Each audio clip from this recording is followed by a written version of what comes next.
بۆیە پێغەمبەری خوا دەفەرمێ صلی الله عليه وسلم ما آمن بي من بات شبعانا وجاره جائع إلى جنبه وهو يعلم.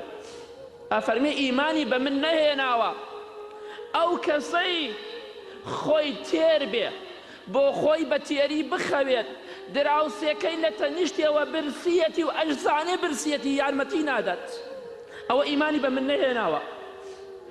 ئەوە ڕاست ناکات لە ئیسلامەتیدا کاتێ مسلمانێک توانا و دەسەڵاتی هەیە بەسەر یارمەتیدانی خەڵکیدا دراوسێکەی خزمەکەی کە سوکارەکەی برسیەتی و ئەحتیاجێتی، بەڵام ئەتوانی یارمەتی بدا بە هەموو شێوەیە، بەڵام خۆی ئەحتیاجترە لە دراوسێکەی. بۆچی؟ ماڵ و سامانەکەی ئەوەندە زۆر بووە دەستی تێ ناچێت لێ دەبکات.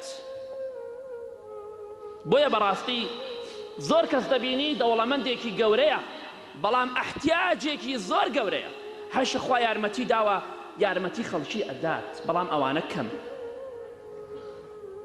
ئیمانی بە من نەهێناوە ئەو کەسەی بە تێری بخەوێ و دراوسێکەیشی لە تەنیشتەوە برسی بێت.